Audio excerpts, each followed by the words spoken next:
Hello hello बच्चों, आप लोगों का दिया गया पीछे का वीडियो आप लोगों को बखूबी पसंद आया होगा और उसमें कुछ त्रुटियां होगी, समझ में नहीं आ रही होगी तो उसको ज़रूर मेरे कमेंट सेक्शन में लिख कर बताइएगा कि उसमें क्या त्रुटियां हैं, क्या प्रॉब्लम है। उसको बखूबी आप लोगों को सही करके बताया जाएगा, सिद्ध करके बताया जाएगा। तो लेकिन एक चीज है कि बिना आप लोग पढ़ाई के माध्यम से कुछ नहीं हो सकता। मैं इसलिए जुड़ा हूँ यूट्यूब चैनल पर कि आप लोगों को बेहतर से बेहतर मैं दे सकूं, आप लोगों का बेहतर से बेहतर रिजल्ट हो सके। ये नहीं कि हम दे रहे हैं, बना रहे, इतना मेहनत आप लोगों के लिए कर रहे हैं और आप खुद मेहनत नहीं कर रहे हैं। तो इसलिए आप लोगों को तो मेहनत करना पड़ेगा, आपको कहा नहीं जाएगा, फिर भी आपको मेहनत करना पड़ेगा। अपने आप कुछ नोट्स बनाना पड़ेगा। नोट्स क्या है, जो मैं यहाँ बोलूँगा जिसके बारे में पॉज करके आप लिख लीजिएगा उसके डिफिनेशन, तो अच्छा बात होगा। नहीं लिखेगा तो आपको बहुत प्रॉब्लम होगी।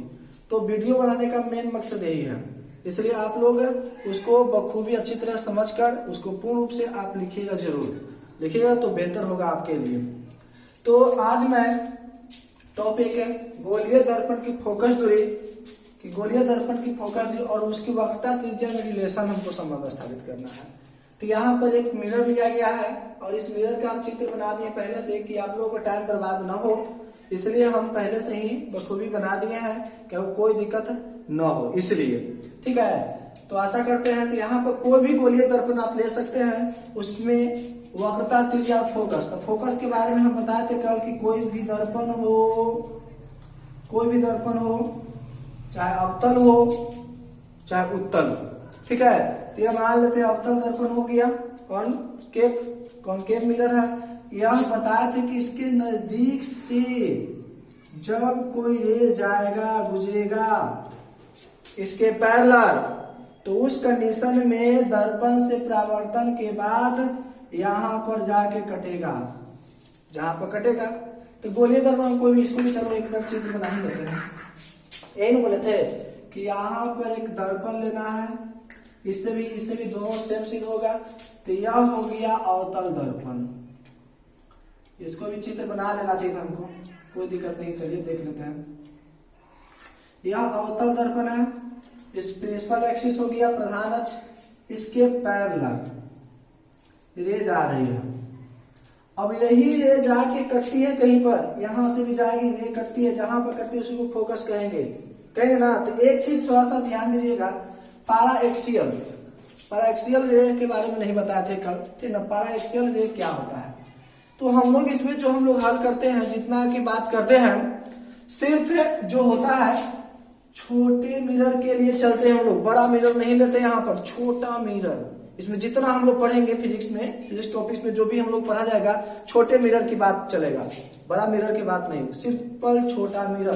तो छोटा मिरर होना चाहिए। तो जब छोटा मिरर होगा तो उस कंडीशन में जब यहाँ से गुजरने वाली जो रेखा होगा, यह जो रेखा ध्रुव और वक्रता केंद्र से गुजरने वाले जो रेखा होगा उसको प्रधान अक्ष कहेंगे। तो प्रधान अक्ष के नजदीक से गुजरने वाली जो समानांतर रेखा होता है, वह प्रधान अक्ष के किसी न किसी बिंदु पर जाके काटेगा, उसी को हम क्या कहते हैं, फोकस कहते हैं। तो जो किरण ठीक ना प्रधान अक्ष के समानांतर बहुत ही नजदीक से गुजरती है, जो किरण प्रधान अक्ष के समानांतर बहुत ही नजदीक से गुजरती है, उसी किरण को पारा एक्सियल रे कहते हैं। पारा एक्सियल माने उपाक्षीय किरण, क्या कहा जाता है, उपाक्षीय किरण कहा जाता है। इसी को हम लोग उपाक्षीय किरण कहते हैं।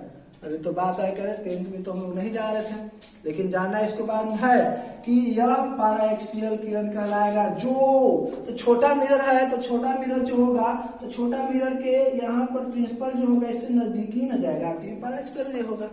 लेकिन यही बहुत बड़ा मिरर होगा और बहुत दूर से गुजरेगा, कहीं काटेगा प्रधान अक्ष पर, तो क्या वह फोकस कहलाएगा, वह फोकस नहीं कहलाएगा।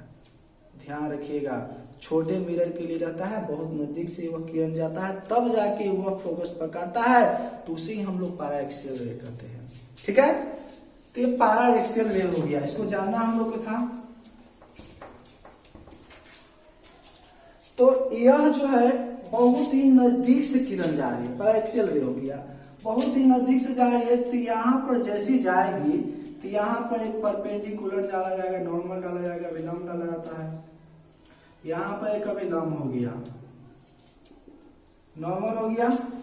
अब यहाँ पर अभिलंब जो जाता है वक्रता केंद्र से गुजरता है। कहां से गुजरता है? वक्रता केंद्र से। ठीक है, तो वक्रता केंद्र से हो गया। तो यहाँ पर जो कोण बनाएगा आपतन कोण, मान लेते हैं थीटा। कितना कोण बनाएगा? आपतन कोण। यह जो किरण है इस दर्पण पर जो आया, मान लेते बिंदु एम पर आया, एम पर यहाँ भी माने थे किरण है परावर्तित होकर चला गया। तो जो किरण आ रहा है यह जो नॉर्मल डाला गया है, यह नॉर्मल के साथ कितना एंगल पर आया, इतना परावर्तित होकर चल गया तो थीटा। तो आपतन कोण जब टकराती है तो यहाँ पर जो नॉर्मल से बना आपतन कोण परावर्तन कोण क्या होता है? बराबर। तो यहाँ पर परावर्तित हो करके मान लेते हैं यहाँ से गुजरता है, फोकस से होकर गुजरता है। कहां से होकर गुजरता है? फोकस से। तो यह जब थीटा होगा तो इसका भी मान कितना होगा? थीटा होगा। ये दोनों आपस में क्या होगा? एंगल बराबर होगा। थीटा थीटा आपतन कोण परावर्तन कोण के क्या होते हैं? बराबर होते हैं। उसी से हम लोग चले हैं, ठीक ना। तो यह बराबर होता है, कोई दिक्कत? तो यह हम जानते हैं कि अगर यह जो है इस रूप में हम चले, इस प्रकार जो पैरेलल रेखा हो, यहाँ पर एक रेखा काटता हो, तो यह जो एंगल होता है इस एंगल के बराबर होता है कि नहीं? अगर यह थीटा है तो भी क्या होगा? थीटा होगा। यह एंगल के बराबर होता है, यह एंगल के बराबर होता है। पता है ही, सिंपल। जब दो पैरेलल लाइन जो होती है एक दूसरे को काटती है तो यहाँ पर जो बना एंगल इस एंगल के क्या होगा? बराबर होगा। तो यह जो एंगल है थीटा, इसके क्या होंगे? बराबर होंगे। क्या होंगे? बराबर होंगे। तो ये दोनों तो पैरेलल है। क्यों? क्योंकि जो किरण आ रही है इसके पैरेलल आ रही है। सिंपल बात, माने ये दोनों आपस में पैरेलल माने थे। तो यहाँ पर जैसी आई तो यहाँ पर जो किरण आया तो ये दोनों मिला करके, यहाँ पर जो थीटा है यहाँ पर दोनों मिला देते हैं। तो यहाँ पर जो ऐसे मिला, एक ऐसे आया, ठीक है, एक ऐसे आया, तो यह भी थीटा यह भी थीटा, तो टोटली दोनों को 2 थीटा कह सकते हैं, कह सकते हैं। तो 2 थीटा होगा तो इस एंगल के क्या होगा? यहाँ 2 थीटा के बराबर होगा। तो दोनों को जोड़ेंगे, यह पूरा एंगल तो थीटा और इसका थीटा, तो 2 थीटा हो जाएगा। तो यह एंगल के क्या होगा? बराबर होगा। और यहाँ पर एक परपेंडिकुलर हम मान लेते हैं, डाल देते हैं, तो यहाँ पर क्यू हो गया, इसको हम ध्रुव कहेंगे। कोई दिक्कत है? तो यह अवतल दर्पण हो गया। ये उत्तल दर्पण में वही होगा, यहाँ पर जो किरण गया परावर्तित होकर चला गया तो आपतन कोण थीटा, परावर्तन कोण थीटा, इसको पीछे की तरफ बढ़ाया गया तो फोकस इस पर कटेगा। तो यहाँ पर यह एंगल के क्या, यह एंगल के बराबर होगा, तो यह एंगल के बराबर होगा। तो टोटल होगा 2 थीटा, तो भी 2 थीटा, यह एंगल बराबर, तो भी क्या होगा? 2 थीटा। और यह कौन है? यह कौन बराबर होगा? थीटा होगा। तो दोनों में से कोई से आप चल सकते हैं, कोई जरूरी नहीं कि ऐसे। तो गोलीय दर्पण आप उत्तल से आप सिद्ध कर सकते हैं या अवतल से सिद्ध करते हैं, या आप पर डिपेंड कर रहा है। तो हम उत्तल लो चाहे अवतल लो, कोई दिक्कत नहीं है। तो इसमें यही सिर्फ माने है कि माना है कोई दर्पण हो गया, और अवतल लेते हैं तो अवतल लिखेंगे। माना है कोई एक अवतल दर्पण है जिसके ध्रुव P वक्रता केंद्र से फोकस A पे है। इस प्रधान अक्ष के समानांतर आपतित किरण A में, कौन सा किरण? A में दर्पण के बिंदु M पर गिरती है, वहां से परावर्तन के बाद फोकस F से होकर गुजरती है। किससे गुजरती है? फोकस F से होकर क्या होती है? गुजरती है। तब चलते हैं, फोकस जब F से गुजरती है तो उस कंडीशन में M से यहाँ पर थीटा एक डाला आता है, क्या? लंब डाला आता है। M से MQCP पर एक डाला गया अभिलंब है। अब चलते हैं चित्र से। चित्र से, चित्र चलते हैं। तो चित्र से चलते हैं तो देख रहे हैं कि यहाँ पर जो एंगल है, यह जो एंगल है थीटा। तो यहां से ध्यान दो, यहां से यहां तक का मान हम लोग जानते हैं। तो यहां से यहां तक का मान होता है क्या जी, C और P होता है वक्रता त्रिज्या। यहां से यहां तक होता है क्या, फोकस। तो इसके बारे में हम लोग जानते हैं, लंब हो गया। तो यह आधार और लंब लेके चलेंगे। तो आधार और लंब लेके चलेंगे तो tan थीटा यूज होगा। तो हम कह सकते हैं tan थीटा इक्वल टू यह लंब MQ परपेंडिकुलर, ठीक ना। यह हो जाएगा MQ परपेंडिकुलर है, ठीक है, बटा बेस, है ना। क्या हो जाएगा, आधार। तो यहां से यहां तक के जो दूरी है कितना है, CQ, यह Q है, CQ क्या हो गया, CQ हो गया, ठीक है। उसके बाद पुनः इसको हम मान लेते हैं समीकरण फर्स्ट, पुनः चलते हैं, दिख रहा है ना, पुनः चलते हैं, पुनः अब की चलते इस पे फोकस, ये तो होगा वक्रता केंद्र के कारण। अब फोकस से चलते हैं, tan 2 थीटा लेके चलते हैं। अब tan 2 थीटा लेके चलते हैं तो यह हो गया लंब MQ बटा FQ। इस इक्वेशन को क्या करते हैं हम लोग, सेकेंड मान लेते हैं। इक्वेशन को क्या करते हैं, सेकेंड। दिख रहा है ना, नहीं दिख रहा है तो इधर पुनः अगेन tan 2 थीटा बराबर हो जाएगा MQ बटा FQ, चाहे QF। इस इक्वेशन को क्या मान लेंगे, सेकेंड मान लेंगे। तो जब सेकेंड मानेंगे तो उस कंडीशन में चलते हैं, यह जो रे है बहुत ही इसके नजदीक है, पारा एक्सियल रे है। तो लिखेंगे उपाक्षीय किरणों के लिए, उपाक्षीय नो पारा एक्सियल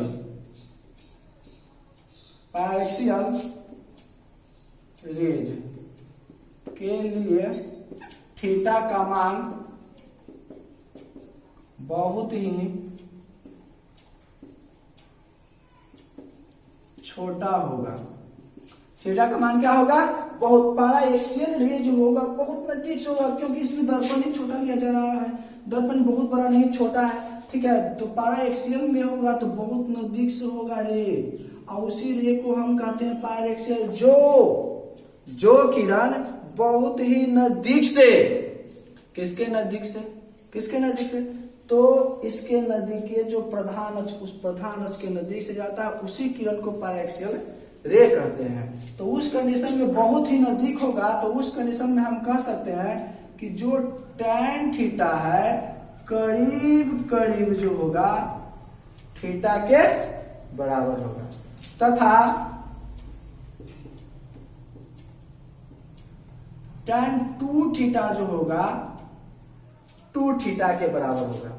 tan थीटा के बराबर होगा और tan 2 थीटा 2 थीटा के बराबर होगा। तो उस स्थिति में tan 2 थीटा का मान हम निकाल लिए हैं। तो tan 2 थीटा का मान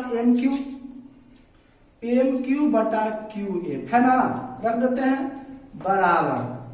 अब उसके बाद 2 तो है गुने थीटा का मान कितना है, तो थीटा का मान रख देते हैं। तो थीटा का मान कहाँ गया, तो हम जानते हैं कि tan थीटा के बराबर है, तो tan थीटा के जो मान है वो थीटा के मान के बराबर होगा।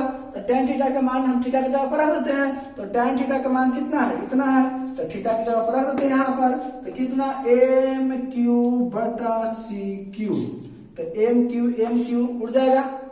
अब यहां से हो जाएगा 1 बटा QF बराबर 2 गुने इतना, तो 2 बटा CQ। कोई दिक्कत है। अब इसके बाद हम इसको पलट देते हैं, Q बटा 1 क्रॉस मल्टीप्लाई भी कर सकते हैं, कोई दिक्कत नहीं है, या डायरेक्ट इसको ऊपर इसको नीचे, इसको ऊपर इसके नीचे कर देते हैं। तो इतना बराबर हो जाएगा CQ बटा 2। तो यह जो बहुत नजदीक होगा पारा एक्सियल रे जो बहुत नजदीक होगा, तो बहुत नजदीक होने, छोटा मिरर है तो पारा एक्सियल बहुत नजदीक होगा, तो लंब भी डालेंगे यह ना, तो Q करीब P के बराबर है, PA के जगह पर जाके गिरेगा। Q कहां पर गिरेगा, P के पास ही जाकर क्या होगा, गिरेगा। तो उस कंडीशन में हम कह सकते हैं कि क्यू पी के बहुत ही नजदीक है।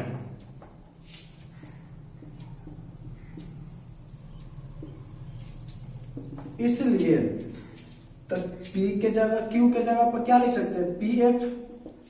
Q के जगह पर क्या लिख सकते हैं? Q के जगह पर लिख सकते हैं PF बराबर C या Q के जगह P/2। तो P और F कहाँ है? अब चित्र से आते हैं। तो P देख रहे हैं यहाँ, इसको ध्रुव कहते हैं, और F देख रहे हैं यहाँ पर फोकस कहते हैं। तो हम जानते हैं कि दर्पण के ध्रुव और फोकस के बीच के दूरी को फोकस दूरी कहते हैं। क्या कहते हैं? फोकस दूरी। इसको क्या से डिनोट किया जाता है? F से। कोई दिक्कत? अब C P, तो C हो गया वक्रता केंद्र, अब P हो गया क्या? ध्रुव। तो वक्रता केंद्र और दर्पण के ध्रुव के बीच की दूरी को हम वक्रता त्रिज्या कहते हैं। वही बोले थे, इसको कैपिटल R से डिनोट करते हैं। तो इससे यहाँ पर प्रूफ हो गया, रिलेशन आ गया दोनों के बीच, फोकस और किसके? वक्रता त्रिज्या। फोकस और वक्रता त्रिज्या के बीच संबंध यही है क्या? That is proved. क्या? कि फोकस दूरी जो होती है, फोकस दूरी वक्रता त्रिज्या क्या होती है? आधी होती है। यहाँ पर लिख सकते हैं ना कि फोकस जो दूरी होती है किसी भी दर्पण की, फोकस दूरी वक्रता त्रिज्या के आधी होती है। ठीक है? क्या लिख सकते हैं पहला में? किसी भी दर्पण की फोकस दूरी वक्रता त्रिज्या क्या होती है? ऑब्जेक्टिव पूछ सकता है, तो आधी होती है। दूसरा, अब इसको क्रॉस मल्टीप्लाई करेंगे, ये तो A बराबर हो गया R/2। ठीक है? लेकिन इसको क्रॉस मल्टीप्लाई करेंगे तो R बराबर 2F हो सकता है। तो कह सकते हैं किसी दर्पण की वक्रता त्रिज्या उसकी फोकस दूरी के दुगनी होती है। किसी भी दर्पण की वक्रता त्रिज्या उसकी फोकस दूरी क्या होती है? दुगनी। ये देख लो बीच में है, तो यह फोकस दूरी क्या है? इसमें से आधा कर देंगे तो आधी होगा, लेकिन यहाँ वक्रता त्रिज्या कहेंगे तो फोकस दो होगा, तो दुगना हो जाएगा। तो यह हो गया क्या? तो गोलीय दर्पण की फोकस दूरी और वक्रता त्रिज्या के बीच संबंध हो गया। कोई दिक्कत? इसको उतार लीजिए।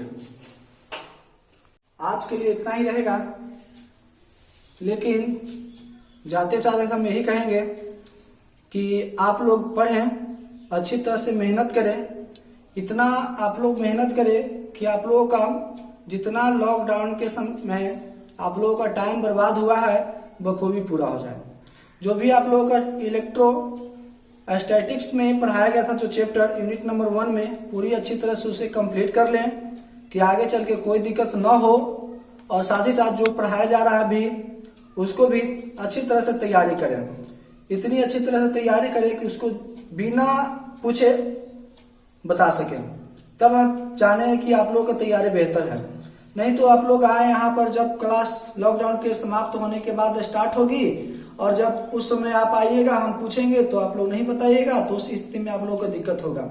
इसलिए हम यही कहेंगे कि आप लोग घर पर जाकर बहुत अच्छी तरह से मेहनत करें, लॉकडाउन का पालन करें और मेहनत करें, घर पर ही बैठकर, बाहर ना घूमें। और जो भी यहाँ पर दिया जा रहा है वीडियो के माध्यम से, आप लोग उसको बखूबी आप लोग पालन करें।